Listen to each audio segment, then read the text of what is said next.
할렐루야. 은혜의 자리에 오신 성도 여러분들 환영하고 축복합니다. 예수님께서 우리를 위해 흘리신 피, 보혈은 사랑이십니다. 또 그 보혈로 우리는 영생을 얻습니다. 다 같이 찬송가 285장 샘물과 같은 보혈, 주님께 받은 구원과 은혜에 감사하며 찬양하시겠습니다.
다시 오실 때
길을 가리라. 나는 이 길을 가리라. 좁은 길 나의 십자가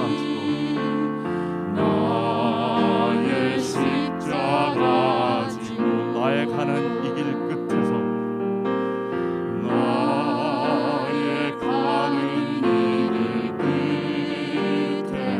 나는 주님을 보리라. 영광의 내 주님, 내 주님 나를 맞아주시니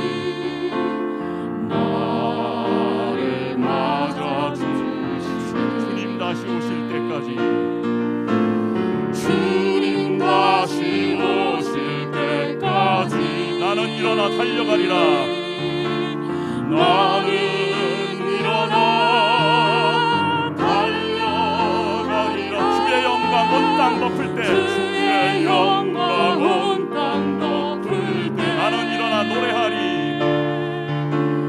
나는 일어나 노래하리.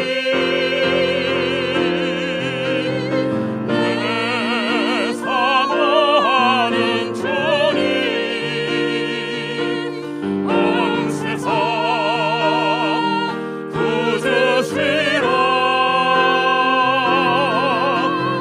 내 사모하는 주님 영광의 왕이 내 사모하는 주님 내 사모하는 주님 영광의 왕이시라. 영광의 왕이시라.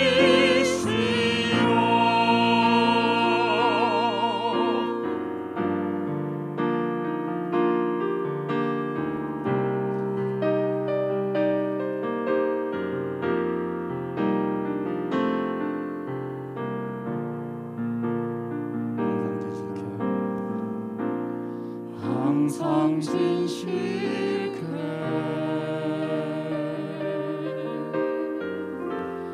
내 맘 바꾸사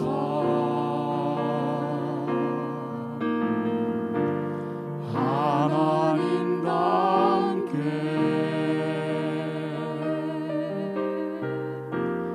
하여 주소서. 주는 토기장이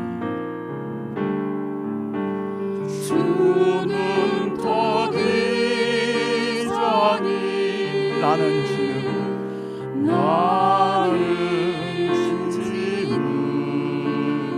빚으소서. 날 빚으소서.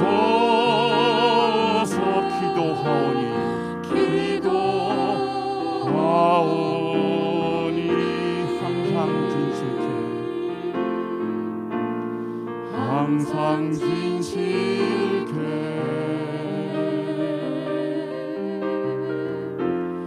내 맘 바꾸사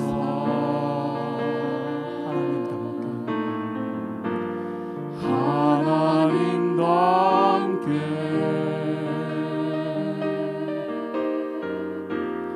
하여 주소서. 두 손을 높게 들고 항상 진실해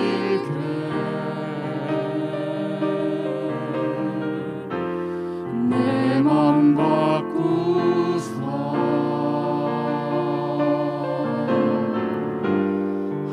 하나님과 함께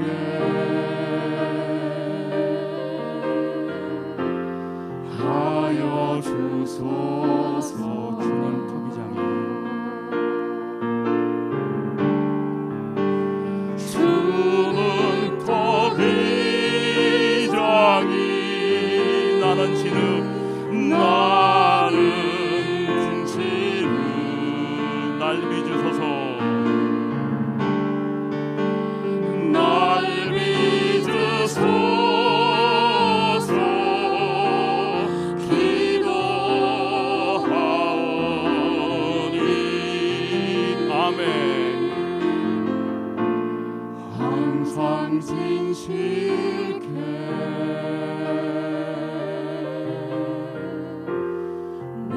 맘 바꾸사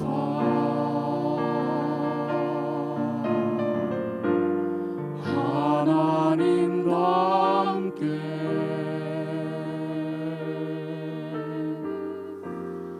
하여 주소서.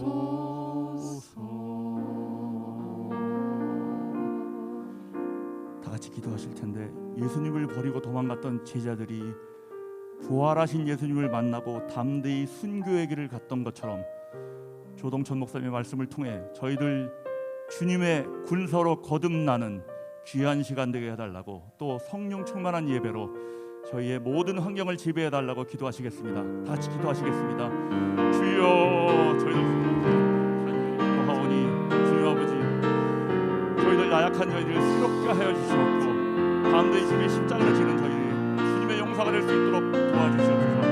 조동천 목사님 말씀을 통하여서 저희들 새롭게 하여 주시옵고, 과거의 나약한 저희들이 담대한 저희들이 될 수 있도록 도와주시옵소서. 주여, 저희들을 불러주시옵소서. 인도하여 주시옵소서. 주님만을 믿습니다. 주여.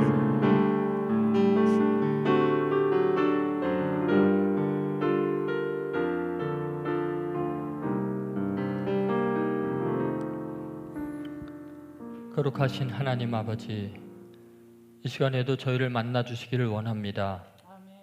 하나님의 말씀을 통해 우리 가운데 깨우침을 주시고, 말씀 가운데 주님을 깨달아 알게 하여 주시고, 성령의 권능으로 복음의 진리를 알아 새 사람 되게 하시고, 구원의 큰 은혜를 경험할 뿐만 아니라 그리스도의 증인들로, 부활의 증인들로 우리가 쓰임받는 복을 내려 주옵소서. 코로나19로 인해서 사랑하는 성도들이 대면하여 함께 예배드리고 함께 찬양하는 뜨거운 열기를 경험할 수는 없지만, 무소부지하신 하나님께서 각 처소에서 주의 은혜를 사모하여 간절히 예배하는 귀한 성도들의 예배를 기쁘게 받아주시고, 그 기도에 응답하여 주시고, 각 처소에 찾아가셔서 말씀으로 깨우치셔서 진리를 발견하고 주님을 만나고 변화의 새 사람 되며 인생의 꿈과 목표가 생기는 놀라운 은혜를 허락하여 주옵소서. 부족한 종의 말씀을 들고 섰습니다. 성령님 감동하여 주시고 은혜 베푸셔서 주님의 뜻이 온전하게 전달되도록 종을 사용하시고 말씀하여 주옵소서. 사모하는 영혼을 만족케 하여 주시옵소서. 새 사람이 되도록 은혜 베풀어 주옵소서. 예수님의 이름으로 기도드립니다. 아멘. 할렐루야. 주의 이름으로 환영하고 주의 이름으로 사랑을 고백합니다. 여러분 각 처소에서 지금 사모하는 마음으로 기다리시며 인터넷으로 또 유튜브 생중계로 예배를 드리고 계시죠? 네, 할렐루야. 반갑습니다. 다들. 하나님께서 특별한 은총들을 지금 이렇게 원거리에서 드리지만 현장에서 드리는 것 이상으로 은혜를 부어주시는 것을 제가 여러 신방을 또 하면서 경험을 했습니다. 정말 그냥 새벽기도 줌으로 드리는 걸 통해서도 말씀 듣는 중에 치유의 사건이 일어나고 응답을 받고 회복이 되는 그런 기적 같은 일들을 어제도 신방을 가서 또 경험하며 하나님께 영광을 돌리게 되었습니다. 오늘도 말씀을 듣는 모든 성도들에게 하나님이 예비한 각 사람에게 특별한 개별적인 은혜들을 부어주시기를 주의 이름으로 소망합니다. 오늘 말씀은 누가복음서 24장 44절에서 53절의 말씀입니다. 부활의 증인이라는 제목입니다. 자, 24장 44절에서 53절 말씀 다 같이 봉독하겠습니다. 또 이르시되 내가 너희와 함께 있을 때 너희에게 말한 바 곧 모세의 율법과 선지자의 글과 시편에 나를 가리켜 기록된 모든 것이 이루어져야 하리라 한 말이 이것이라 하시고, 이에 그들의 마음을 열어 성경을 깨닫게 하시고, 또 이르시되 이같이 그리스도가 고난을 받고 제3일에 죽은 자 가운데서 살아날 것과 또 그의 이름으로 죄 사함을 받게 하는 회개가 예루살렘에서 시작하여 모든 민족에게 전파될 것이 기록되었으니 너희는 이 모든 일의 증인이라. 볼지어다 내가 내 아버지께서 약속하신 것을 너희에게 보내리니 너희는 위로부터 능력으로 입혀질 때까지 이 성에 머물라 하시니라. 예수께서 그들을 데리고 베다니 앞까지 나가사 손을 들어 그들에게 축복하시더니 축복하실 때 그들을 떠나 하늘로 올려지시니 그들이 그에게 경배하고 큰 기쁨으로 예루살렘에 돌아가 늘 성전에서 하나님을 찬송하니라. 아멘. 여러분, 인류의 소망이 있다면 모든 아픔과 상처와 눈물을 씻어줄 수 있는 유일한 희망이 있다면 부활입니다. 만약에 여러분 부활이 우리에게 이루어질 분명한 사실이라고 한다면은 지금 이 땅에서 우리가 경험하고 있는 육체적인 또 정신적인 그리고 사회적인 여러 가지 아픔들 그 모든 것들이 근본적으로 해결이 됩니다. 태어날 때부터 장애를 안고 있거나 또는 살아가면서 억울한 일을 당하거나 이 땅에서 가난하게 살거나 멸시천대를 받았거나 만약에 우리가 부활하여 주와 같은 몸으로 하나님의 자녀의 영광을 누리는 존재가 된다면은 여러분 이 땅에서 짧은 생애가 어찌 억울하다고 할 수 있겠습니까? 여러분 부활이 확실하다는 것 그것만큼 우리 인생에 소망을 주는 게 없습니다. 그렇기 때문에 성경은 우리가 부활의 증인이라고 이야기를 하고 있죠. 여러분 48절을 한번 보시죠. 48절 자 같이 한번 읽어보겠습니다. 너희는 이 모든 일의 증인이라 이렇게 이야기를 합니다. 너희는 이 모든 일의 증인이라. 여러분 우리 인생이 어디에 소망을 두고 살아야 될까? 세상 최고가 되면은 만족하고 행복할 수 있을까? 여러분 제가 어렸을 때 이 조지 포먼이라는 권투 선수의 그 경기하는 모습들을 본 적이 있습니다. 네, 자꾸 이상한 소리가 나서 죄송합니다. 1968년 그 멕시코 올림픽에서 성공을 해서 이 사람이 이제 금메달을 딴 헤비급 권투 선수가 되고 나중에 이제 76승 68KO 5패 전적을 가지고 있죠. 근데 이 사람은 항상 그냥 시합 초반에 KO를 시켜서 KO 머신이라는 KO 기계라는 별명을 가질 정도로 뛰어난 선수인데요.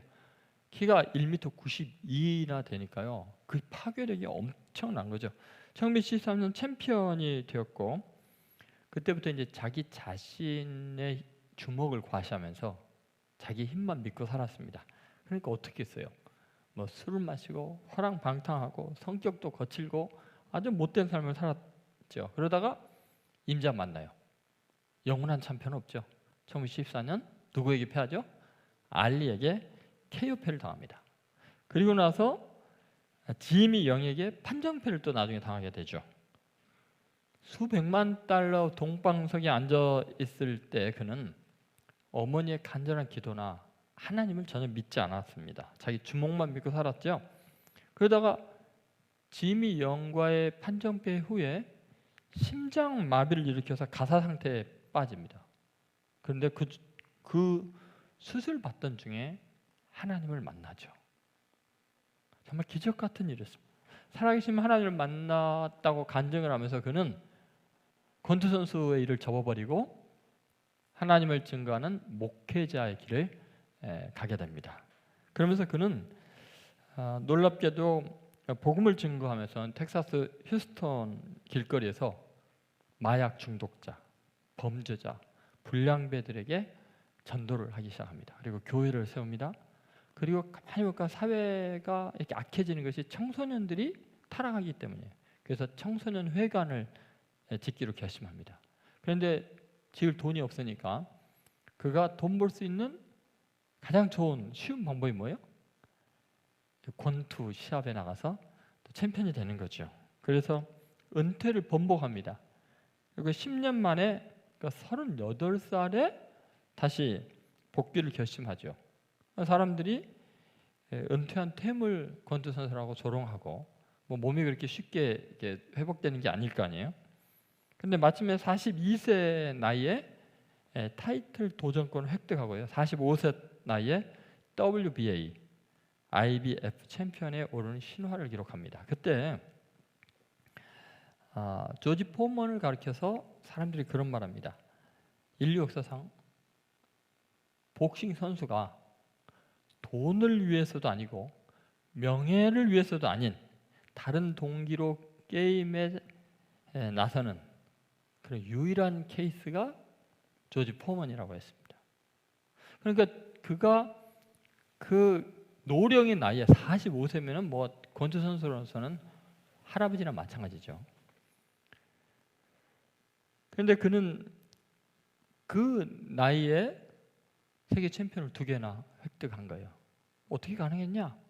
그는 권투 시합을 하면서 복음으로 양육받는 수많은 청소년들의 미래를 생각하고 그들의 얼굴을 하나하나 생각하면서 싸웠다는 거예요.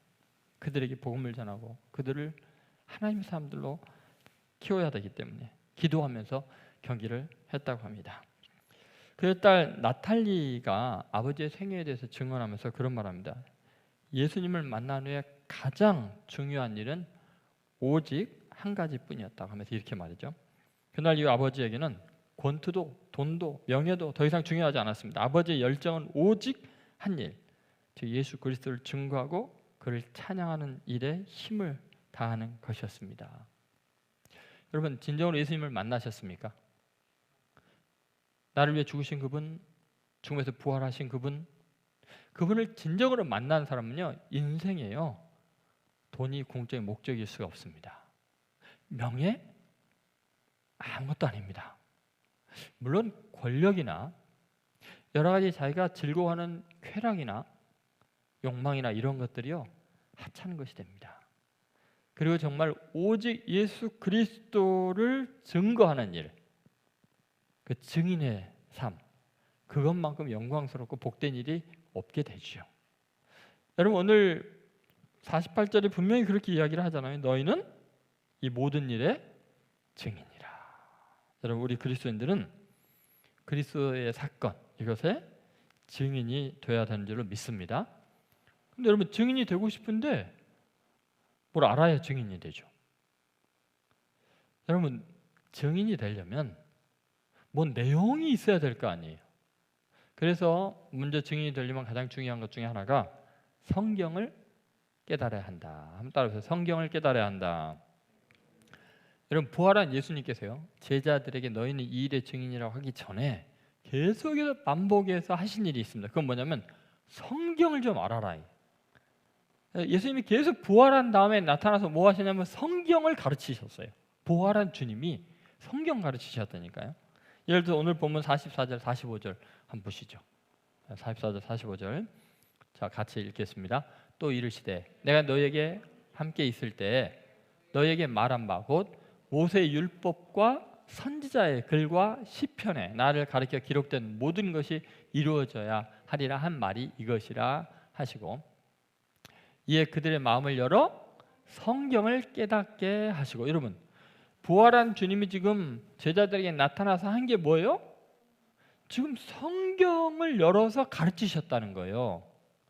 그러니까 이 모든 일의 증인이라고 할 때는 성경에 나와 있는 일과 예수 그리스도의 사건이 어떻게 연결되어 있는지 그 내용을 이야기하는 거예요. 여러분, 지금 예수님께서 모세의 율법, 그 율법서, 선지자의 글, 예언서와 시편, 이 성문서의 글을 이야기를 하시면서 이게 거기에 성경 말씀에 나를 가리켜서 말한 것이 있다. 그래서 그 성경을 그들의 마음을 열어서 깨닫게 하시는 일을 부활하신 주님이 하신 거예요. 지금 부활하신 주님이 여러분 곁에 있는 걸 믿습니까? 이 예배 현장에 있는 걸 믿습니까? 그 예수님이 하시는 일이 뭐예요? 우리의 마음을 열어서 성경을 깨닫게 하시는 거예요. 그리고 그 성경에 누구를 가르쳐 말한 거예요? 예수님을 가르쳐 말하는 거예요. 그러니까 여러분이 우리가 정말 마음이 열리고 깨달아야 될 게 뭐냐면 성경에 기록된 예수님의 모습이에요. 예수님은 어떤 분이시냐? 성경을 알아야 증인이 될 수 있다는 거예요. 여러분, 우리는 이제 성경을 읽으면 행복해질 수 있다고 생각하고 진리를 알면은 진정한 행복을 누릴 수 있다고 생각하죠.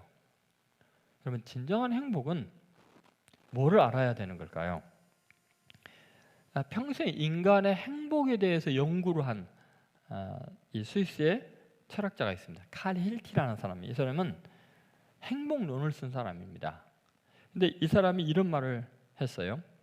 진정한 행복은 그리스도에게 있으니 행운의 파랑새를 잡으려고 방황하는 허황된 행복론자들이여 속히 주님의 품으로 돌아오시오. 여러분 정말 행복하기를 원하십니까? 그러면 그리스도의 품 안에 행복이 있다는 걸 알아야 돼요. 그래서 그리스도의 품으로 돌아와야 되는데 어떻게 그리스도를 아느냐? 성경이 그리스도에 대해서 말하고 있다는 거예요. 그러니까 성경을 읽어야 되고 성경을 깨달아야 된다는 거예요. 그러니까 부활한 주님이 우리를 행복하게 하기 위해서 예수님이 어떤 분인지 알려주기 위해서 성경을 열어서 알려주고 있다는 거죠. 여러분, 자 제자들은 지금 부활한 주님을 만났어요, 안 만났어요? 만났어요. 근데 부활한 주님을 만났는데 예수님을 알아요, 몰라요? 몰라요. 왜 모를까요? 성경에 대해서 무지한 거예요.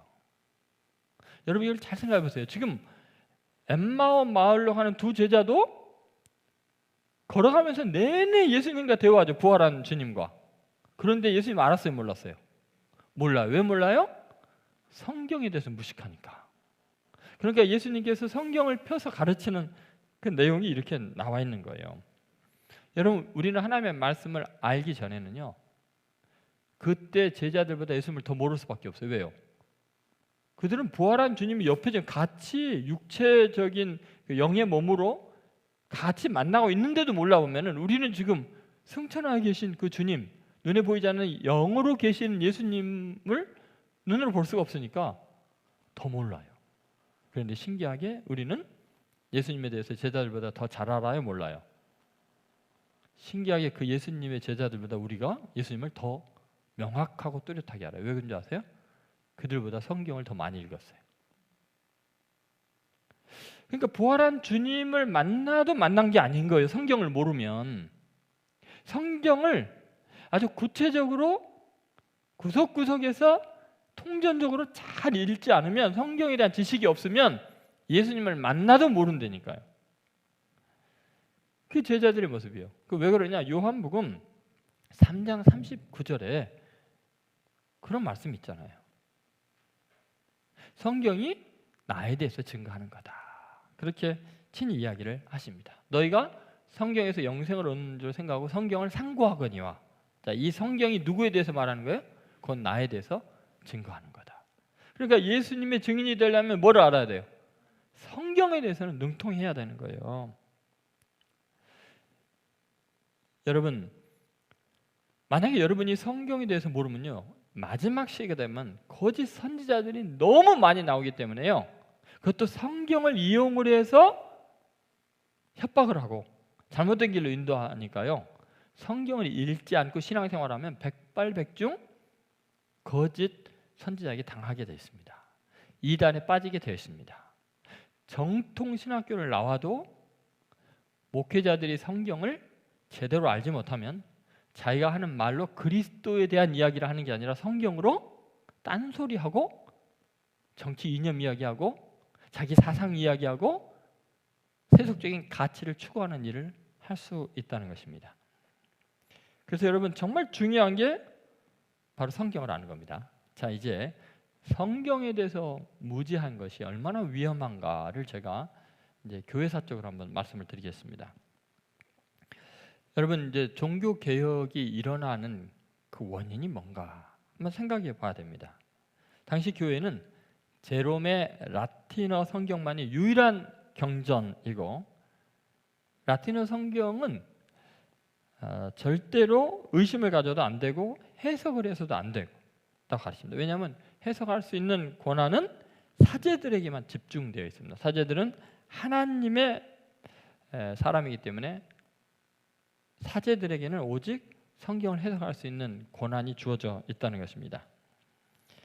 그럼 만약에 사제가 아닌 사람이 성경을 해석하면 신성 모독이 돼버립니다. 얼마나 심각한 정도였냐면요, 1517년에 잉글랜드에서 있었던 사건입니다. 그러니까 루터가 종교 개혁을 일으켰던 1517년이죠. 95개 반박문을 붙였던 바로 그 시대에 한 아버지가 아이들에게 주기도문을 가르쳐주기 위해서 라틴어로 된 주기도문을 애들이 라틴어 모르니까 영어로 번역을 했어요.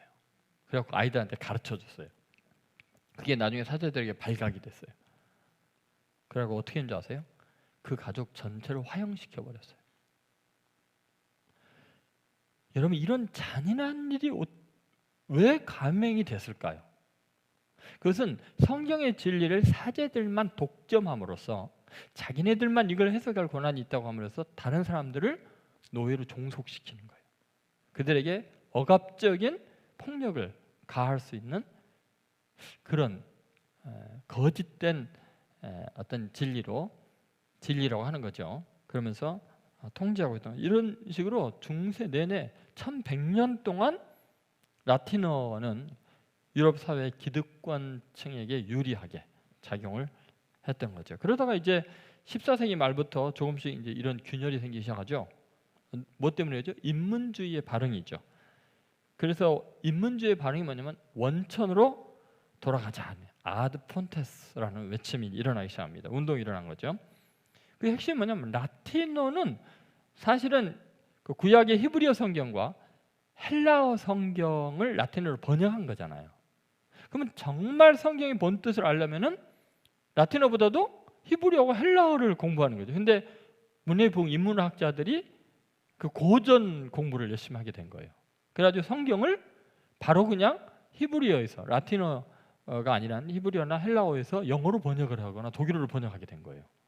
그러니까 라틴어보다도 더 정확하게 현대인 그 당시의 사람들이 이해하게 돼버리는 거죠. 그래서 1516년에 에라스무스가 헬라어 성경을 편찬하게 되죠. 이것이 이제 루터가 95개 논제를 이제 쓰게 되는 아주 중요한 배경이 됩니다. 그러니까 여러분, 성경을 깊이 알게 되면요, 누구나 다 성경을 깊이 깨닫게 되면 이 교권주의, 그 억압적인 구조부터 자유로워집니다. 제가 그 여러 가지 종교 현상들을 이렇게 보면서 참 안타까운 것이 아주 상식 이하의 몰상식한 짓을 종교의 이름으로 하는 것들이 너무 많거든요. 그것이 경제적인 측면, 정치적인 측면, 또 과학적인 측면, 여러 가지 것에서 점쟁이 같은 짓과 뭐 여러 가지들을 하는데 너무나 순진한 성도들이 단순히 사제라는 이유만으로 무조건 되고 그 말을 따라가는 거예요. 근데 하나님의 말씀에 대해서 무지한 사람들은, 성경 읽어보지 않은 사람들은 그 분별의 영이 없습니다. 그러니까는 두려움과 공포 속에서 마치 그 사제가 하는 말들을 어기면은 본인들이 저주를 받을 것 같은 공포에 사로잡히는 거죠. 거짓된 거죠. 근데 이것이 얼마나 심각한 이야기인지 모릅니다. 예수님에 대해서 알지 못하고 사제에게 얽매이게 되는 일이 일어납니다. 그래서 부활하신 예수님이 하신 것은 뭐냐면 계속해서 지금 하나님의 말씀을 읽어야 너희가 나를 알 수 있다. 그렇게 이야기를 하죠. 예를 들면 누가복음 24장 27절에도 한번 봐보세요. 같이 읽겠습니다. 이에 모세와 모든 선지자의 글로 시작하여 모든 성경에 쓴 바 자기에 관한 것을 자세히 설명하시니라. 자, 예수님은 자기에 대해서 뭘로 설명을 했어요? 성경에 쓴 바 자기에 관한 것 자세히 설명하셨다는 거예요. 부활한 주님이 하신 일이 성경을 설명한 거예요. 성경을 알려주신 거예요. 한두 군데가 아닙니다. 여러분 32절도 보세요. 32절. 자, 같이 읽겠습니다. 그들이 서로 말하되 길에서 우리에게 말씀하시고 우리에게 성경을 풀어주실 때 우리 속에서 마음이 뜨겁지 아니하더냐 하고. 자, 어떨 때 마음이 뜨거워져요? 성경을 풀어주실 때. 성경을 풀어주실 때. 한번 따라 성경을 풀어주실 때. 여러분, 우리 마음이 뜨겁지 않냐는 거예요. 제가 부산에 이제 신방을 어제 갔어요. 저희가 지금 줌으로 새벽 기도회를 드리고 있고요. 그리고 또 화요일 날 그 성경 본문이 마가복음의 5장 6장에 나오는 그 치유의 사건, 예수님의 그 치유의 사건들이 쭉 기록되어 있는 그런 내용들이었어요. 근데 그 줌으로 예배를 드리다가 저는 이제 뭐 성경 한 구절 한 구절 이렇게 이제 설명을 하는 거잖아요. 근데 그 중에 어떤 그 분이 이야기하는데 막 너무 마음이 뜨거워가지고 말씀을 듣는 중에 하나님의 강력한 임재와 예수님의 그 뜨거운 사랑과 확신이 드는 순간에 어깨와 팔이 너무나 아파갖고 움직이지도 못했던 분이 그냥 깨끗하게 시원하게 말씀 듣는 중에 그냥 치유가 돼버리고 그 즉시로 일어나서 설거지를 하고 뭐 전을 굽고 마음껏 일했는데 이렇게 그냥 몸이 풀리고 그동안 오랫동안 그 마음에 지금 하나님에 대한 원망과 그 이해할 수 없는 자신의 상황과 정말 교회 열심히 일했는데도 모든 것이 엉망이 되는 모든 아픔의 원인이 뭐였는지를 말씀을 통해서 다 해결이 됐다는 거예요. 하나님이 살아계신 그 말씀을 들을 때 마음이 뜨거워서 견딜 수가 없었노라고 이야기를 하는 거예요. 근데 그 옆에 있는 사람이 또 그런 이야기 하는 거예요. 사실은 제가 지금 이 신방한 사실은 말씀을 통해서 자기 자신의 삶이 얼마나 놀랍게 변화되는지 그런 이야기들을 쭉 나누는데 제가 자세히 이야기하면 여러분이 너무 놀라실까 봐 그분들의 간증을 다 이야기하기가 아까워요. 제가 주일에 할까 합니다. 다음에 여러분 하나님의 말씀을 그냥 읽고 해석하고 그 말씀을 듣고 그 말씀의 의미를 풀어가면서 그리스도를 말씀에서 만나는 건요 부활한 주님이 나의 주님으로 말씀을 통해서 다가오는 거예요. 만져지는 거예요. 그분을 느끼는 거예요. 오늘 본문 이야기했잖아요. 분명히 부활한 주님이 이들 가운데 있는데도 예수님을 모른다니까요. 말씀 무지하면은. 근데 그 예수님이 말씀을 풀어주니까 부활한 주님, 살아계신 주님, 역사하신 하나님을 그 자리에서 만나는 거예요. 지금도 똑같아요, 여러분. 그럼 그때 예수님이 돌아가셨다 부활하셨잖아요. 그 부활한 주님이 지금도 여러분 살아계시잖아요. 믿습니까? 그러면 그 부활한 주님이 우리 가운데 지금 계셔도 우리가 모르지만 어떨 때 뜨거움을 느껴요? 말씀을 풀어주실 때. 말씀에서 주님을 만나면 지금 예수님이 나와 함께하는 이분이 말씀, 이분이 예수님이고 이분이 나의 능력이고 내 구주시라고 깨닫게 되는 거예요. 여러분 성경 공부 자세히 하고 싶지 않아요? 이러면? 성경을 좀 알고 싶지 않아요?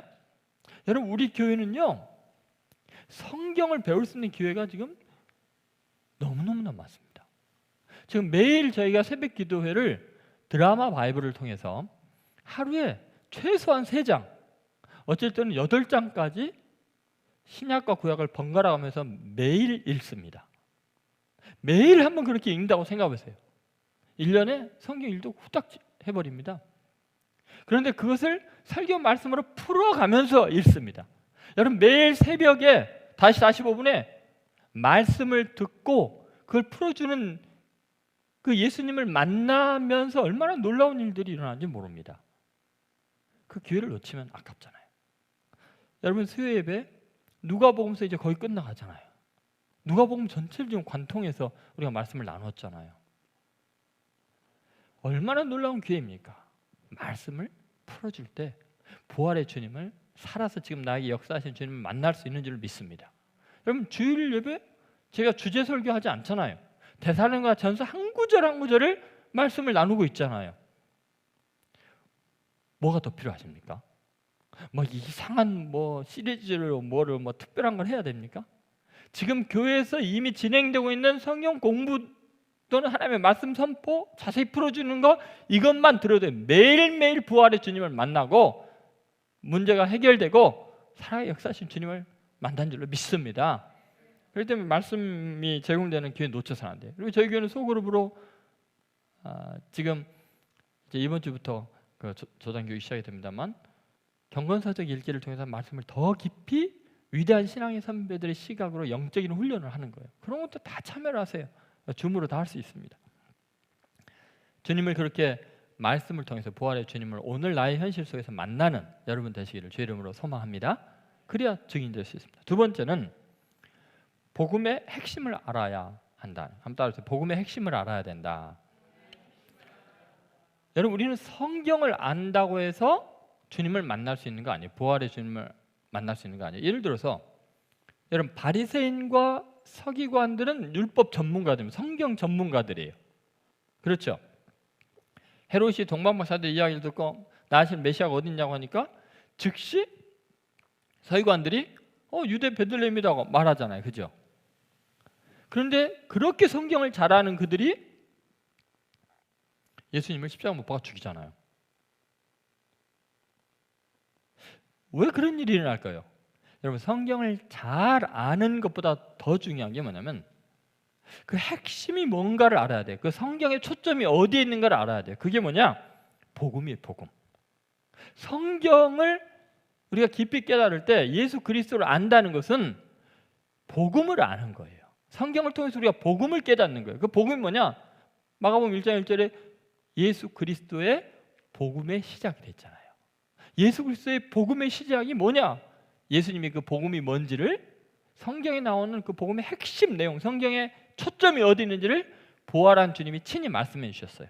자, 그 내용이 46절, 47절에 나와 있죠. 우리가 성경을 읽을 때 어디에 초점을 두고 읽어야 되고 성경이 뭐를 말하고 있느냐가 바로 이 복음이라는 겁니다. 그 복음의 핵심이죠. 46절, 47절 읽겠습니다. 또 이르시되 이같이 그리스도가 고난을 받고 제3일에 죽은 자 가운데서 살아날 것과 또 그의 이름으로 죄사함을 받게 하는 회개가 예루살렘에서 시작하여 모든 족속에게 전파될 것이 기록되었으니. 여러분, 지금 뭐가 성경에 기록되었으니 그래요? 그 복음이 뭐예요? 예수 그리스도의 생애와 부활하신 내용이죠. 그러면 그 내용이 어떤 것이냐? 예수님이 당하신 뭐예요? 고난. 예수님이 고난 당하실 것. 그리고 제3일에 죽은 자 가운데서 죽으심과 그 다음 뭐예요? 죽은 자 가운데서 살아나는 것, 부활과 그 다음에 그의 이름으로 죄사함을 받게 하는 회개. 이것이 예루살렘으로 시작해서 모든 족속에게 전파될 것이 기록되었다 그럽니다. 그러니까 여러분, 복음의 핵심이 뭔가요? 우리가 성경을 읽을 때, 성경을 인용할 때 해야 될 가장 중요한 핵심적인 사건은 주님이 날 위해 고난 당하셨다는 거예요. 그리스도의 십자가의 고난, 채찍에 맞으심, 내가 당해야 될 형벌을 대신 당하시는 것, 그 주님의 고난에 대한 이야기. 여러분, 주님은 이 땅에 오실 때 섬김을 받으려고 온 게 아니에요. 주님의 영광스러운 모습이 아니라 주님의 십자가예요. 채찍에 맞으신 거예요. 조롱을 받고 침뱉음을 당하는 것이 예수님이 이 땅에 오신 공생의 사역이었어요. 영광을 받으시는 게 아니었어요. 억지로 잡아 왕으로 하려고 하는데 도망다니셨어요. 예수님은 늘 그 고난 당하실 것, 우리를 위해서 대신 형벌을 당할 것을 생각하신 거예요. 죄값을 치르려고요. 그리고 우리를 위해서 죽으실 것, 고난과 죽음. 예수님이 날 위해 죽었다는 사실만큼 우리를 겸손하게 하는 사건은 없어요. 왜요? 내가 예수님을 죽인 죄인이라는 거예요. 내 죄가 얼마나 간악한지 예수님이 죽어야만 내가 용서를 받을 수 있을 만큼, 내가 죽어서는 내 죄가 해결이 안 되는 거예요. 너무나 거룩하신 하나님의 아들이 죽어야만 내 죄가 해결이 될 만큼 내 죄는 크다는 거예요. 그러니까 십자가의 사건, 그분의 고난과 예수님의 죽으심의 사건은 인간을 지독하게 겸손하게 합니다. 고개를 못 들게 합니다.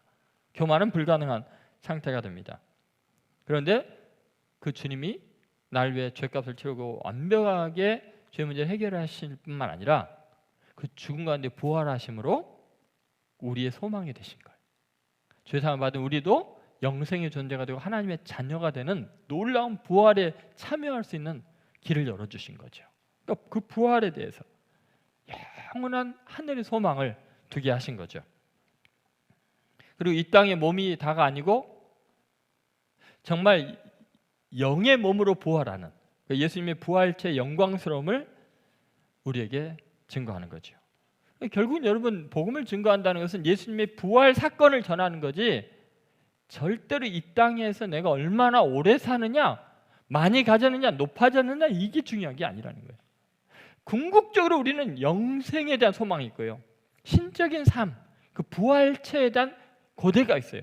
육신을 벗고 영의 몸을 다시 입는 영화로운 존재가 되는, 영화롭게 하실 그날에 대한 소망이 있기 때문에 이 땅에서의 잠깐의 고난들이 아무것도 아닌 거예요. 이게 복음이라는 거예요.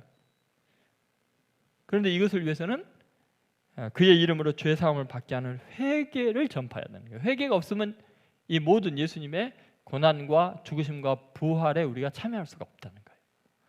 자기의 죄를 인정하고 죄사함을 받게 하는 회개, 그 회개가 매일의 삶 속에서 가장 중요한 요소가 되어야 사람이 겸손하고요, 계속해서 십자가를 붙든다는 게 그러고 십자가를 바라본다는 게 회개하는 모습이고요. 하나님을 만난다는 것이 회개하는 모습이에요. 회개가 없는 매일매일의 삶은 결국 교만한 태도밖에 없습니다. 제가 늘 이야기하잖아요. 여러분, 사도 바울이 계속해서 하나님의 일을 하고 하나님을 점점 가까이 하고 신앙이 깊어질수록 자신의 죄에 대한 자각이 깊어져요. 여러분, 빛에 가까이 갈수록 우리의 어두움이 드러나고 점이 보이고 보이지 않던 흠이 보이듯이 빛이신 주님께 계속 가까이 갈수록 우리는 회개가 아주 치밀해집니다. 그냥 남의 걸 훔쳤든지 남을 욕을 했든지 때렸든지 이런 회개가 아니라 내 마음에 생각했다는 것도 회개하고 다른 사람에게 선을 행하지 못한 것도 나중에는 회개하게 되고 다른 사람을 위해서 대신 희생하지 못했던 것도 회개하고 점점점 그 회개의 깊이가 달라지는 거죠. 죄 사함을 받게 하는 회개. 그것이 복음이라는 겁니다. 회개가 없는 복음은 불가능해요. 복음의 결론이 회개입니다.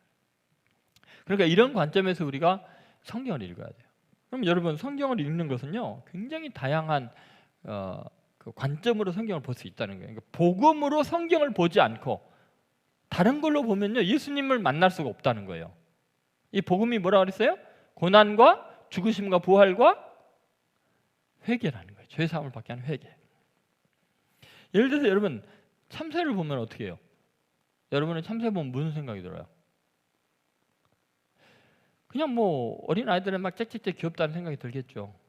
근데 여러분 예전에요 술 잘 드시는 포장마차에 드시는 분들은 참새구이가 최고였대요. 저는 안 먹어봤어요. 참새만 보면 참새 구이가 생각이 나겠죠. 그런 사람들은. 그럼 여러분 과학자들은 참새를 보면 뭘 생각했어요? 그 비행의 원리 같은 것들 이런 거. 응? 그런 거 생각할 거 아니에요. 농부는 뭘 생각했어요? 참새 보면 허수아비 세워야겠다. 그런 생각을 해요. 여러분 똑같은 대상을 보는데 다 달라요. 어떤 관점으로 보냐가 중요한 거예요. 그러니까 우리가 성경을 연구한다고 다 성경을 읽고 성경을 말한다고 다 부활의 주님을 만나게 하는 게 아니라는 거예요. 복음을 전해야 되는 거예요. 성경에 있는 복음을 말해야 되는 거죠. 여러분 원어학자는 성경을 원어로 풀어요. 늘. 역사신학자는 성경을 역사로 늘 이야기를 합니다. 목회자들은 성도의 삶에 적용하는 이야기가 너무 많아요. 그러니까 본인이 행한 일과 본인이 이렇게 살았던 이야기가 너무 많아서 성경에 있는 내용을 드러낼 시간이 없어요. 늘 삶에 적용하는 이야기, 교훈적인 이야기 하느니라고. 여러분 수도자는 성경을 통해서 하나님을 만나려고 하죠. 수도자들은 삶에 대한 이야기는 별로 관심이 없어요. 뭐 성경을 귀납법적으로 푸느니 통전적으로 푸니 연대기선으로 푸니 여러 번역본의 성경을 비교해서 푸느니 뭐 굉장히 관점들이 많이 있습니다. 묵상으로 풀고 뭐 성경을 성경으로 풀다. 근데 여러분 핵심은 뭐냐? 성경을 읽을 때는 복음 그 관점으로 성경을 해석해야 돼요. 그래야 예수 그리스도를 만날 수 있어요. 왜냐하면 예수 그리스도의 복음의 시작이라. 이게 그리스도가 바로 복음이기 때문에 그렇다는 거죠. 여러분 우리는 철저하게 복음 중심의 성경 해석 그것에 초점을 맞춰야 된다는 것입니다. 성경을 이제 우리가 깊이 읽게 되면은 결국 우리는 찾는 것이 하나님이고 그리스도라는 것을 알게 됩니다. 자, 제가 부산에 가서 이제 신방 가서 말씀을 전한 것이 시편 34편에 있는 뭐 8절부터 10절에 있는 내용이었어요. 그런데 저는 이제 그분들을 뭐 만난지 뭐 그렇게 자세히 알지 못하니까요. 하나님의 말씀을 낱낱이 드러내서 복음을 전했어요.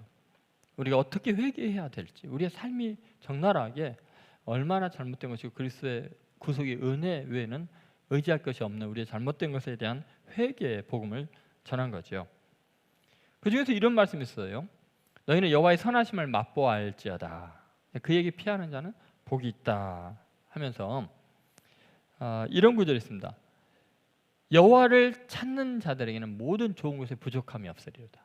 자, 젊은 사자는 궁핍하여 줄일지라도 여호와를 찾는 자는 모든 좋은 것에 부족함이 없으리로다. 여러분 우리가 신앙생활을 한다는 것은 뭔가 부족함을 느껴서 신앙이 아니면 정말 믿음이 아니면 해결할 수 없는 문제들을 경험할 때 내 신앙에 귀의하게 되고 사람들이요. 젊은 사자처럼 자기가 뭔가를 할 수 있다고 생각하는 절대로 온전한 믿음을 가지기가 힘들어요. 그래서 신앙인들 보면요, 다 구하는 것이 기도 제목들이 다 있습니다. 그러니까 갈망하는 것이 있습니다. 그래서 자기에게 결핍이 된 그 사건, 그 항목을 해결하기 위해서 어떤 사람은 돈을 구하고, 어떤 사람은 그 명예를 구하고, 어떤 사람은 권력을 구하고, 어떤 인간관계 회복을 구하고, 정말 자기가 고통당하고 있는 결핍의 그 상황에서 그걸 찾는 거예요. 마치 젊은 사자가 자기의 굶주림을 해결하기 위해서 토끼를 잡으려고 사슴을 뛰어다니고 뭐 그런 것 같아요. 그런데 그들은 굶어 죽어요. 여러분, 젊은 사자들 굶어 죽는 사자들 많아요, 그죠? 그런데 여러분, 성경 뭐라 그래? 여호와를 찾는 자는 모든 좋은 것에 부족함이 없으리로다. 여러분, 우리가 성경을 읽을 때요, 참 하나님이신 그리스도를 찾는 것, 그분을 만나는 것, 그 속에 복음을 발견하고 진리를 발견하는 것 외에 찾을 것이 없는 사람이 되어야 돼요. 그러면 여호와를 찾는 자는, 그리스도로 예수를 만나는 자는, 복음을 접하는 자는 모든 좋은 것에 부족함이 없으리로다. 예수님 뭐라 했어요? 너희는 먼저 그의 나라와 그의 의, 이 복음이잖아요. 그걸 구하라. 그리하면 이 모든 것을 너에게 주시리라. 이게 덤으로 준다는 거예요. 그러니까 여러분이 한번 생각해 보세요. 우리는 기도할 때, 우리의 신앙생활할 때 뭐를 목적으로 하고 있는가? 궁극적으로 하나님이 아닌, 예수 그리스도의 십자가가 아닌 세상의 어떤 항목들을 간절히 사모해서 구한다는 거예요. 그래서 한 분을 만났을 때 뭐 충격을 받았고, 그분이 하신 말씀이 혹시 나에 대해서 다 알고 오시지 않았나 하시면서 그런 이야기를 하죠. 이제야 깨달았노라고. 정말 내 회사가 잘 되게 하기 위해서, 그것을 유지시키기 위해서 신앙생활 더 열심히 했고 열심히 찾았다는 거예요. 하나님을 찾는 게 아니라 실제로는 회사가 잘 유지되기 위해서, 내 명예가, 내 권력이, 내가 원하는 쾌락이, 내 이 삶의 수준들이 더 향상되고 유지되기 위해서 하나님을 이용하고 신앙생활을 이용했다는 것을 깨달았다는 거예요. 하나님을 찾는 자는 모든 좋은 것에 부족함이 없는데, 자기는 젊은 사자처럼 내 능력 있고 힘이 있어서 너무나 많은 것을 찾았다는 거예요. 하나님을 찾는 게 아니라, 그리스도를 찾는 게 아니라, 복음을 찾는 게 아니라, 그동안 헛다리를 짚었으니까 젊은 사자는 궁핍하여 줄이는 지경에 이르렀다고, 그 진리를 깨달았다고 고백을 하더라고요. 여러분, 우리는 성경을 읽으면서 신앙생활하면서 도대체 무슨 목적을, 뭐를 찾고 있냐는 거예요. 그럼 반드시 우리는 복음을 접해야 돼요. 그래서 예수님께서 그 복음의 핵심적인 내용, 그분의 고난과 그분의 죽음과 부활, 그리고 죄사함에 이르는 회개, 이 진리를 전한다. 초대교회가 내내 전한 게 바로 그거였죠. 우리도 부활의 증인이 되려면 이것을 경험하고 이 복음을 증거하는 놀라운 하나님의 사자들 되기를 주의 이름으로 소망합니다. 세 번째는 너희는 이 증인이라고 하는데, 복음의 증인이 되려면요, 그것은 성령의 능력을 힘입어야 합니다. 한번 따라해서 성령의 능력을 힘입으라. 여러분 49절을 보면 주님이 굉장히 중요한 말씀을 하십니다. 자, 49절 말씀. 자, 그렇게 쫙 증인이 될지어다 해놓고는, 48절 해놓고는 49절이 뭐라 그래요? 같이 있습니다. 볼지어다 내가 내 아버지께서 약속하신 것을 너에게 보내리니 너희는 위로부터 능력으로 입혀질 때까지 이 성에 머물라 하시니라. 여러분, 성경을 다 앞으로 설명해 주셨어요. 부활한 주님이 나타나서. 그런데 부활의 증인이 되라 해놓고는 가만히 있어, 기다려, 설치지 마, 니 좀 안다고 뛰어다니지 마. 뭐를 기다리라고요? 너희는 위로부터 능력으로 입혀질 때까지. 위로부터 능력으로 입혀지는 게 뭐예요? 아버지 약속하신 게 뭐예요? 성령이 임할 때까지. 이 말이 무슨 말이냐면요, 너 혈기도 좋고 너 뜻도 좋고 너 열심도 좋지만 너의 지식과 너의 열심과 너의 헌신과 너의 노력으로 하는 모든 것들은 절대로 그리스도 증거할 수 없다. 네 잘난 거 드러낸다. 네 헌신도 나타내서 너 나중에 시험 된다. 그 만났던 분 중에 한 분이 그러더라고요. 자기가 정말 교회를 위해서 그렇게 헌신을 다하고 열심을 다하고 온몸이 부서도록 지칠 정도로 헌신했는데 남는 것은 이것 무너지고 저것 무너지고 저것 빵꾸 나고 그냥 엉망이었다는 거예요. 여러분, 우리는 구원만 은혜로 받는 게 아니에요. 내가 예수님 만나고 믿게 된 거 성령의 감동으로 된 거죠. 누구든지 성령으로 안 하고는 예수를 주시라 할 수 없죠. 그러나 우리가 증인이 되는 것, 하나님이 일하는 것도 성령으로 행하지 않으면, 성령의 임재하심과 감동이 없이 자기의 지혜와 능력과 노력으로 자기의 의로 행하는 모든 것들은 하나님의 일이 아닙니다. 복음이 아니고 결국은 자기 자랑이에요. 자기 시험거리 많이 만드는 겁니다. 그러니까 예수님께서 그렇잖아요. 부활해서 나타나고 성경까지 깨닫게 해주는 건 기다려. 설치지 마. 너 좀 안다고 나서지 마. 성령의 능력이 입혀질 때까지 기다려. 이렇게 이야기하는 거죠. 여러분 믿습니까? 여러분 우리가 하나님의 일을 하는 것은 절대로 인간적인 지식과 능력이 아니에요. 그 똑똑함으로 하는 게 아니에요. 여러분 교수, 철학자, 뭐 대단히 뛰어난 강연자들, 목회자, 장로, 권사 타이틀이 해결하지 못해요. 그 열심히 해결하지 못해요. 그 많은 헌금이 해결하지 못해요. 그것도 중요하지만 그 모든 것들은요 결국은 성령의 능력으로만 행해야 됩니다. 그럼 뭐를 의미하냐면 인간적인 자기의 육신의 혈기나 자기의 내 것이라고 할 수 있는 것이 하나도 없는 상태, 오직 능력에 사로잡혀서 성령의 감동으로 나는 무지하고 목매하고 어리석은데 하나님의 영의 감동이 아니면 나는 아무것도 할 수 없습니다라는 상태. 내가 열심을 낼수록요 하나님께서는 제발 너 가만히 있어 그런다는 거예요. 너가 가만히 있으면 하나님이 영광할 때 니네들 때문에 여호와 이름이 욕을 먹는다 그러니 열심을 낼수록 지 잘난 척하고 먼지 내고 연기 피워갖고 사람들 눈에 눈물 나게 하고 마르지 않은 장작 같은 그런 모습이라는 거죠. 여러분 정말 내 육신의 혈기와 자아가 부서지고 깨어지는 그 기다림이 필요한 거예요. 그 회개의 기도가 필요한 거예요. 철저한 회개. 아, 오직 은혜였구나. 내가 행하는 것이 아니라 하나님이 행하시는구나. 그래야 증인이 돼요. 여러분 우리는 증인이라는 것은 다른 주인공을 부각시키고 그 주인공을 선전하고 나타내는 거예요. 근데 증인이 주인공이 되면 되냐고요. 내가 얼마나 노력을 했고 얼마나 헌신한 줄 아세요? 입만 벌리면 헌신하고 자기 자랑하게 되면은 하늘의 상이 많이 쌓일 것 같은데 싹 가져가 버리십니다. 내가 행한 거 내 입으로 말하면 그 혈기가 돼버려요. 영적으로 한 것 같아도 금세 없어지는 거예요. 하나님 앞에서. 그러니까 입을 다물어야 돼요.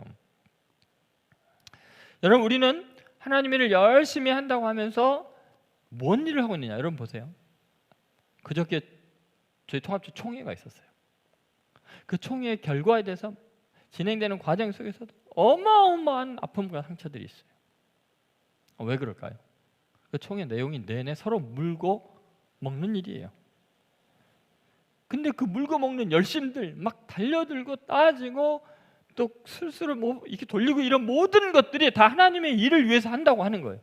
근데 다들 똑똑해. 너무 똑똑해. 내가 보기에는 이 사람 말도 없고 저 사람 말도 없고.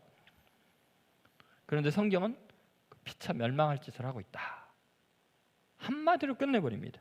갈라디아서 5장 15절부터 17절까지 이런 말씀이 있습니다. 자, 같이 읽겠습니다. 만일 서로 물고 먹으면 피차 멸망할까 조심하라. 내가 이르노니 너희는 성령을 따라 행하라. 그리하면 육체의 욕심을 이루지 아니하리라. 여러분 17절에 보면 이런 말씀이 있잖아요. 육체의 소욕은 성령을 거스리고 성령은 육체를 거스리나니 이들이 서로 대적하므로 너희가 원하는 것을 하지 못하게 하려 함이니라. 여러분 우리는 원하는 게 있다니까요. 그게 하나님을 위한 일이라고 내가 원하는 거예요. 그런데 그거 네 혈기다. 그 서로 물고 뜯으면서 그걸 하나님 일이라고 생각하냐? 상대편에서 정죄하고 비판하고 잘못된 거 들춰내고 그래서 바로잡겠다고 하는 물고 뜯는 것이 하나님 일이라고 생각하느냐? 네 복음은 언제 전할래? 그러니라고.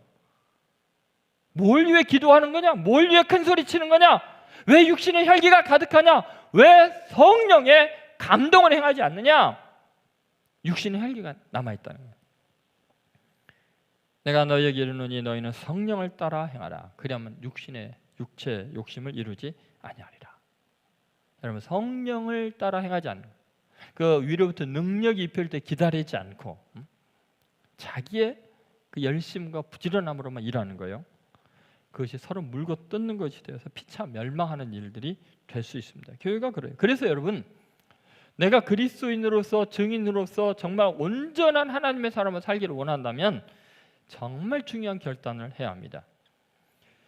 토마스 아킨퍼스의 그리스도를 본받아라는 책을 존 웨슬리가 읽은 적이 있습니다. 그리고 그가 이런 말합니다. 나는 비록 나의 삶을 전부 드린다 해도, 아니 그 이상을 드린다 해도 내 마음 전체를 드리지 않는다면 아무 유익이 없다는 사실을 깨달았다. 저는 우리는 하나님의 일을 한다고 하면서 여기저기 분주해요. 근데 마음이 성령에 사로잡혀서 하나님께 온전히 사로잡히지 않으면 그 모든 것이 무익한 거예요. 피차 멸망할 일들을 할 수 있다는 거예요. 다 헌신했는데, 내 평생 목회를 했는데 사람 멸망할 일만 할 수 있다는 거예요. 제레미 테일러의 거룩한 삶과 거룩한 죽음이라는 책이 있습니다. 거기에 이런 내용이 나옵니다. 즉시로 나는 나의 모든 삶을 하나님께 드리기로 결심하였다.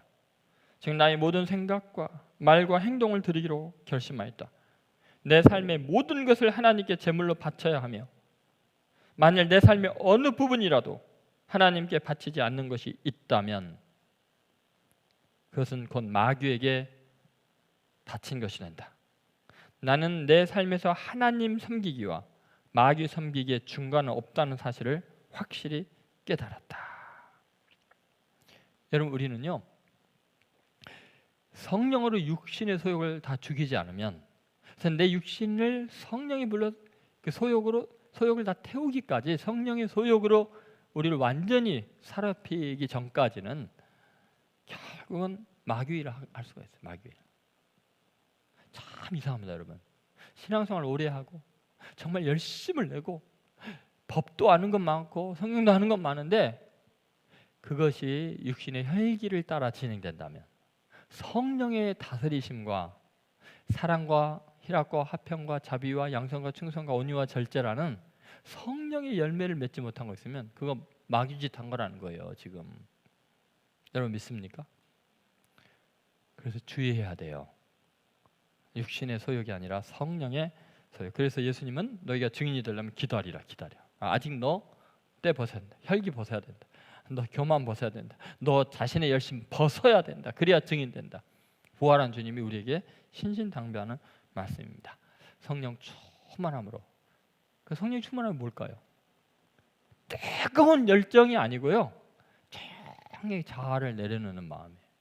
얼마나 큰 소리가 나느냐가 아니라 얼마나 잠잠해질 수 있냐. 성령 충만함은 사랑과 희락과 자비와 양선, 충성, 온유, 절제, 이런 거 혈기가 아니라니까요. 오늘 복음의 증인들로 우리 그리스도인들이 거듭난다면 이 시대가 아무리 악해도요, 아무리 교회가 어려운 것 같아도 진짜 알고 그리스도인들 그리고 복음의 증인들이 다시 일어난다면 놀라운 일이 일어날 줄로 믿습니다. 그래서 다시 성경으로 돌아가는 거예요. 성경에서 그리스도를 만나야 돼요. 그러니까 제발 주님 매일매일 성경을 읽고 공부하셔요. 새벽기도 매일 좀 나오셔요. 좀 잠의 좀 이게 패턴을 바꾸세요. 수요일에 이럴 때 말씀을 배워야 돼요. 주일날 배워야 돼요. 얼마나 지금 계속해서 하나님의 말씀이 선포가 되는데 그건 안 듣고 왜 딴 데 가서 뭐를 배운다고 그러는 거예요. 그리고 정말 주님 앞에서 복음의 본질이 뭔가에 관심을 기울여, 쓸데없는 다른 것 하지 말고 예수 그리스도의 고난과 뭐요? 죽으심과 부활, 그리고 죄 사함을 받는 회개, 이 진리를 깨닫고 늘 자신을 돌이켜 봐야 하는 거죠. 그리고 성령의 능력으로 이게 새로워져야 돼요. 더 깊어지셔야 돼요. 지금 그 모습 속에, 그 열정 속에는 여러분 육신의 혈기가 없나요? 지금 뭔가 내 열심이 없나요? 내 의가 없나요? 점점 성령의 소욕으로 육체의 소욕을 불태워버리고 능력이 임해서 사로잡혀서 스데반처럼 또 바울처럼 위대하게 쓰임받는 우리 성도들, 복음의 증인들이 되시기를 주의 이름으로 축원드립니다. 네, 기도하겠습니다. 오늘 말씀을 생각하시며 여러분 개인적인 한번 결단의 기도를 하세요. 지금 이 시간에 부활한 주님이 여러분 옆에서 이 말씀을 통해서 깨닫게 해주셨다면 지금 여러분 그 자리에서 주님을 만나셔야 됩니다. 그분 앞에 고백해야 됩니다. 주님, 오늘 선포된 말씀대로 다시 복음으로, 다시 말씀으로, 다시 본질로 돌아가게 해주십시오. 저 개인이 다시 한번 성령 충만해지기를 원합니다. 육신의 혈기를 내려놓기를 원합니다. 하나님의 사람 되기를 원합니다. 거룩하신 하나님, 기다리게 해주십시오. 너무 설쳐되지 않게 해주십시오. 은혜 아니면 살 수 없습니다. 복음의 증인이 인생의 목적이 되게 해주십시오. 권투선수마저도 그 명예와 돈 다 내려놓고 복음의 증인으로 그렇게 하시는데, 주님, 나 같은 것이 뭐라고, 뭘 이 세상에서 붙잡겠다고 육신의 소욕을 따라서 혈기를 따라 살아가게 하겠습니다. 성령님 이 시간에 나를 사로잡아 주시고 위로부터 능력이 임해 주셔서 온유하고 사랑이 많은 복음의 증인이 되게 주옵소서. 같이 한번 통성으로 기도하겠습니다. 아버지 하나님, 우리 가운데 아버지 저의 마음속에 그리고 하나님이 한국교회 가운데 주의 은혜를 부어주시옵소서. 아버지 하나님, 놀라운 기적이 일어나게 해주시옵소서. 아버지 하나님 다시 말씀으로 돌아가게 하시고 다시 복음으로 돌아가게 하시고 다시 성령의 능력을 힘입는 저희들이 되게 하시고 신의 혈기를 제어할 수 있게 하시고 피차 물고 먹으면 멸망할까 조심하라고 하는데 우리 한국교회가 지금 하는 일이 하나님 그것밖에 없습니다. 끊임없이 싸우고 서로 물고 먹으며 멸망의 길로 다가고 있는데 하나님 이럴 때 성령으로 충만하게 하시고 성령의 능력에 사로잡히게 하시고 하나님의 은혜를 경험하는 한국교회가 되게 해주시고, 오 하나님, 육신의 혈기만 가득하고 하나님의 말씀에 무지하고 복음을 비켜나가 있는 하나님 우리들의 어리석음을 용서하시고 하나님 다시 복음 앞에 서게 하시고 다시 본질로 돌아가게 하시고 다시 한번 하나님의 은혜를 경험하는 저희들이 되게 하여 주시옵소서. 주여 다시 한번 은혜 베푸시고 아버지 하나님, 끊임없이 살아가는 육신의 정욕과 혈기와 교만함을 아버지 하나님 그렇게 뽑아주시고 성령의 불로 살려주시고 주님, 저희가 기다리고 사모하고 하나님의 영으로 충만해지기를 원하고 주님, 부활의 증인들이 다 될 수 있는 저희가 되기를 원합니다. 지금 살아 역사하신 하나님, 은혜 베푸신 하나님을 만나는 삶이 되게 하여 주시옵소서. 주여, 우리를 불쌍히 여겨 주시옵소서. 주님, 우리에게 회개하는 마음과 상한 마음 허락하여 주시고 주 앞에 돌아가는 은혜를 허락하여 주시옵소서. 시간에 말씀을 생각하시며 한번 찬양합시다.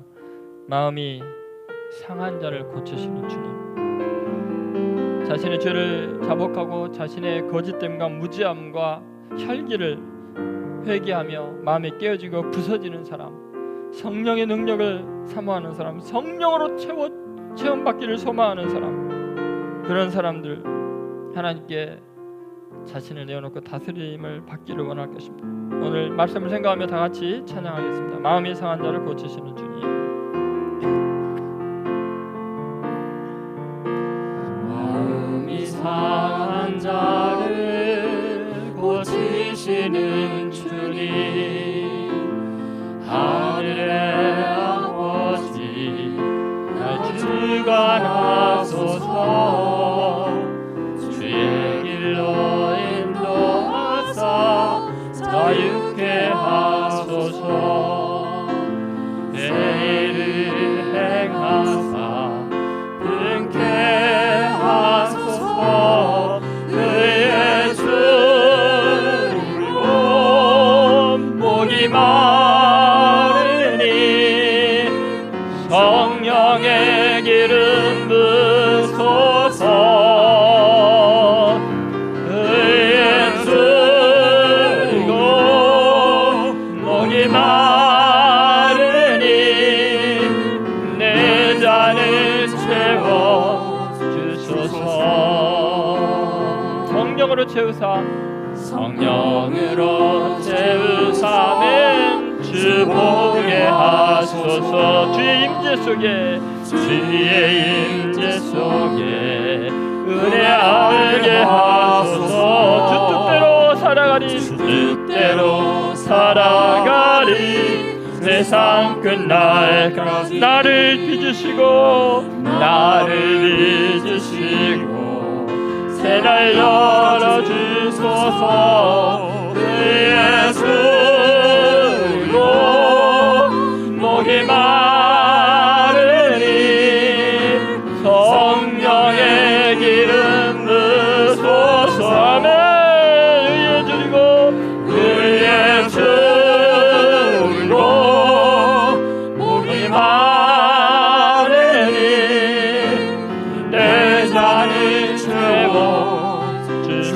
주님 의에 주리고 의에 주리고 목이 마르니 성령의 기름 부소서. 아멘. 의에 주리고 의에 주리고 목이 마르니 내 잔을 채워주소서. 내 잔을 채워주소서.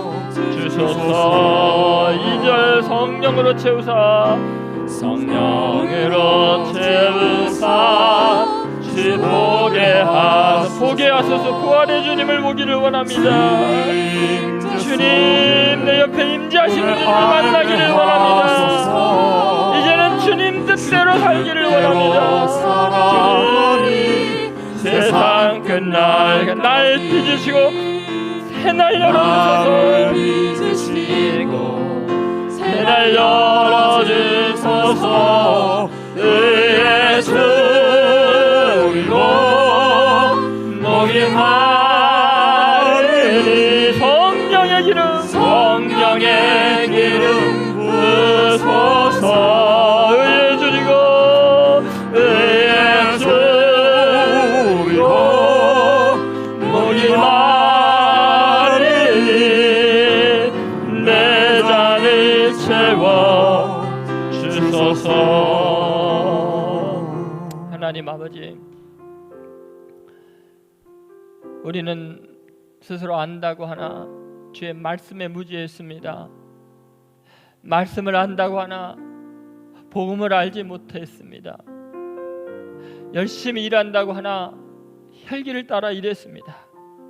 이제 하나님 우리를 불쌍히 여겨주셔서 다시 말씀으로 돌아가게 하여 주시고 다시 복음으로 돌아가게 하시고 다시 성령으로 충만케 하여 주시옵소서. 우리 힘으로 어찌할 수 없는 절망의 그 자리를 직면해서 여호와를 찾고 찾는 자들이 되게 하여 주시옵소서. 젊은 사자처럼 혈기를 부리며 내 힘으로 살 수 있다고 생각하여 궁핍하고 줄이고 멸망의 길로 치닫다가 내가 의에 줄이고 목마른 자임을 깨닫고 성령의 기름 부으심을 갈망하오니 주여 우리에게 성령을 부어 주옵소서. 다시 한번 하나님 한국교회에 하나님의 복음의 말씀이 세워지게 하여 주시고 성령의 충만한 역사가 있게 하여 주시옵소서. 다시 본질로 돌아가고 복음으로 돌아가 하나님의 위대한 부활의 증인들로 쓰임받는 귀한 역사가 있게 하여 주시옵소서. 코로나19로 인한 하나님의 심판이 세계적으로 임함에도 불구하고 피차 물고 먹으며 멸망으로 치닫는 이 민족을 불쌍히 여기시고 교계를 불쌍히 여겨주시고 다시 한번 하나님 육신의 소욕을 내려놓고 성령의 소욕으로 충만한 저희들 되게 하여 주옵소서. 감사드리고 예수님의 이름으로 기도드리옵나이다. 아멘. 지금은 부활의 주이신 예수님의 은혜와 우리를 하나님의 자녀로 삼아주시는 성령의 감동감화 충만한 역사, 하나님 아버지의 놀라운 은혜가 이제는 부활의 증인들로 귀하게 쓰임받기를 소망하며 성령 충만을 사모하며 오직 말씀과 복음으로 질 가운데 견고하게 서서 하나님의 일꾼들로 쓰임받기를 소망하는 하나님의 아들 딸들 머리 위에 예수뿐인 교회와 이 민족 위에 지금으로부터 영원히 함께 하시기를 간절히 축원하옵나이다. 아멘.